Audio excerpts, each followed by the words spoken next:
Penuh kejutan menerka modifikasi taktik ala timnas Indonesia. Dulu ngejek, sekarang penuh kebanggaan. Ayah Emil Audero nggak sabar lihat debut Emil Audero di GBK. Antusias TC di Bali, oleh Romeni berangkat lebih cepat ke Bali. Reaksi Jepang lihat kelakuan Cina yang murka ke Samurai Biru jika turunkan tim C saat hadapi timnas Indonesia di kualifikasi Piala Dunia 2026. Yuk kita simak selengkapnya sebagai berikut.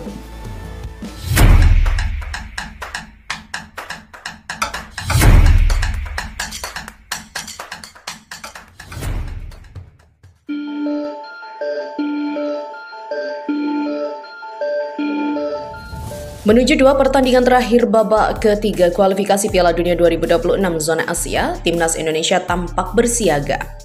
Meski baru akan bertanding melawan Tiongkok dan Jepang di bulan Juni, wakil tunggal Asia Tenggara ini sudah ancang-ancang mempersiapkan diri lewat program pemusatan latihan di Bali. Dalam program ini, pelatih Patrick Kluivert memanggil 32 pemain. Hanya saja, terdapat situasi yang membuat modifikasi taktik mungkin terjadi. Seperti diketahui, timnas Indonesia memanggil Stefano Lillipelli menggantikan Ragnar Oratmangun absen karena cedera.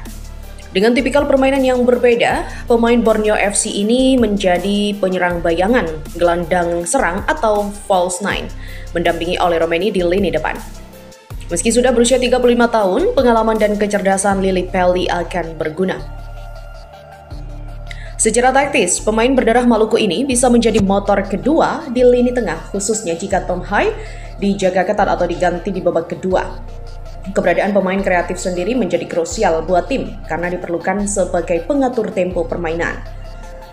Seperti diketahui, timnas Indonesia sudah lama dikenal punya kelebihan alami dalam hal kecepatan. Masalahnya, kelebihan ini kerap jadi bumerang karena tidak diikuti pengaturan tempo permainan secara seimbang.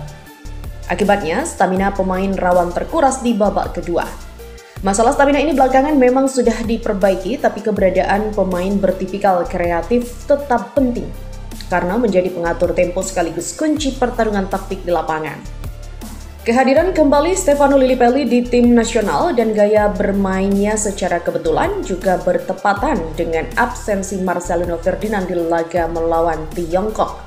Pemain Oxford United itu mendapatkan akumulasi kartu kuning dan baru bisa bermain di laga terakhir melawan Jepang.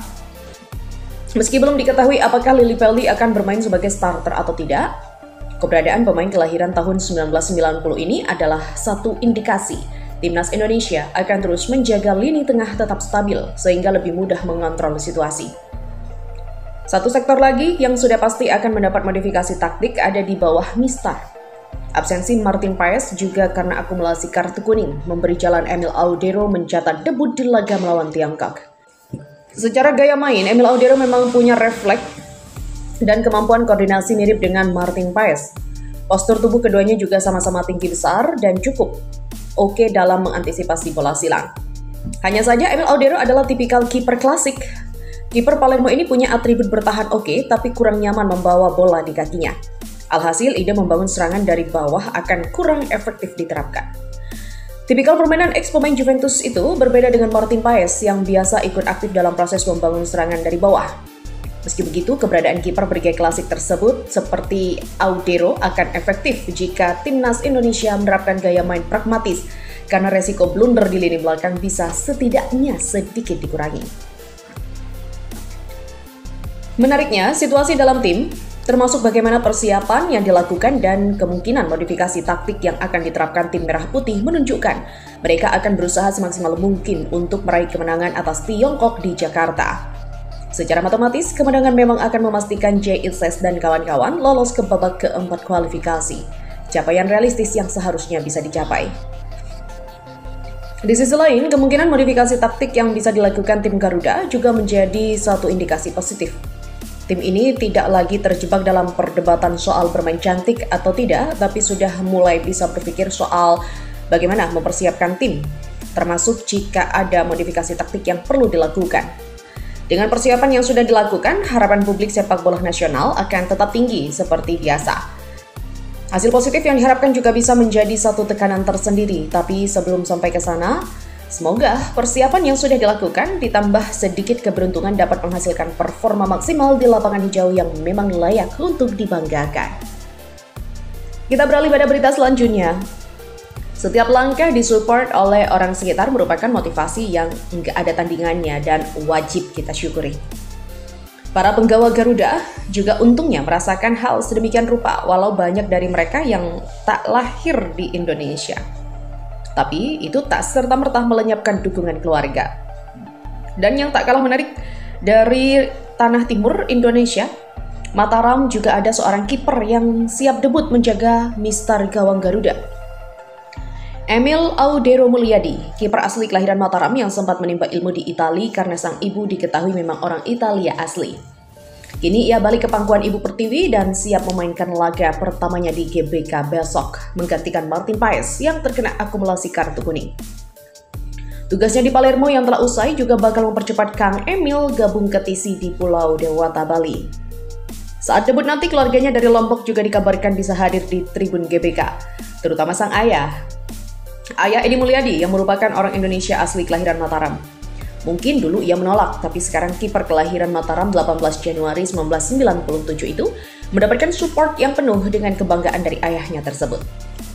Emil sendiri memang dikenal sangat erat dengan Indonesia, walaupun sejak sekolah menengah pertama alias SMP, ia sudah merantau ke Eropa diajak kedua orang tuanya. Tapi, menurut pengakuan tetangganya di Lombok, kiper 28 tahun itu masih sering pulang di waktu-waktu penting. Layaknya setiap lebaran, disebut sangat sering pulang untuk bermain dengan warga sekitar. Dan kebenaran, saat timnas main di GBK pada 5 Juni, momennya berdekatan dengan Idul Adha. Mungkin setelah selesai membela Garuda, Emil juga bakal berkunjung ke tanah kelahirannya lagi. Ya, terlepas dari dorongan semua keluarga pemain, secara kita sebagai supporter juga nggak boleh kendor ya dalam memberikan dukungan penuh. Nggak semua pemain keluarganya bisa hadir, layaknya Bang Jai, yang kedua orang tuanya sampai saat ini sangat jarang kelihatan. Atau Dean James yang selalu terlihat sendirian, ya kan? Sementara Ole Romeni mengumumkan bahwa dirinya sedang dalam penerbangan ke Indonesia jelang pemusatan latihan atau TC Timnas Indonesia yang dilaksanakan di Bali. Sang juru taktik asal Belanda memanggil total 32 pemain untuk melaksanakan pemusatan latihan dan Ole Romeni termasuk di antaranya. Sang striker Oxford United diharapkan untuk memainkan peranan penting lagi setelah menjadi penentu kemenangan 1-0 atas Bahrain di SU GBK Jakarta pada 25 Maret 2025 lalu. Romeni sudah berangkat ke Indonesia sebagaimana unggahan di Instagram story eksklusifnya pada Kamis 22 Mei dini hari. Sang striker berusia 24 tahun mengunggah foto sedang berada di pesawat dengan menyertakan emoji bendera Indonesia, pertanda akan terbang ke Bali. Sementara Jepang telah mengunci posisi juara grup C kualifikasi Piala Dunia 2026 dengan 20 poin, diikuti Australia 13 poin, Arab Saudi 10 poin, dan timnas Indonesia 9. Menariknya, pada 21 Mei 2025, media Korea Selatan Chosun Ilbo memuat artikel berjudul "Mengapa Cina melampiaskan rasa frustasinya pada Jepang?" Kemarahan yang dialami fans Tiongkok itu karena Cina berada di ambang kegagalan di babak kualifikasi terakhir Asia untuk Piala Dunia 2026. Chol Sunilbo melaporkan, ada media Jepang menyebut, jika Jepang bermain hanya dengan tim lapis ketiga, mereka mungkin tidak dapat mengalahkan Indonesia. Namun, menurut media Korea Selatan itu, media Cina justru frustasi dan tidak setuju jika Jepang menurunkan tim lapis ketiga alias tim C kontra skuad Garuda. Bahkan, jika Jepang mengganti anggotanya terlalu berlebihan untuk menyebut mereka sebagai lapis ketiga, tulis Chosun Ilbo dalam menggambarkan ketidaksetujuan media Cina seperti dikutip dari Koli. Jepang memiliki banyak pemain hebat dan mereka yang mendapatkan kesempatan termotivasi. Terlebih lagi, ini adalah pertandingan kandang, jelasnya. Andai Jepang menurunkan lapis ketiga, maka timnas Indonesia berpeluang dapat mengalahkan Samurai Biru selagi kans Cina lolos ke Piala Dunia akan tipis.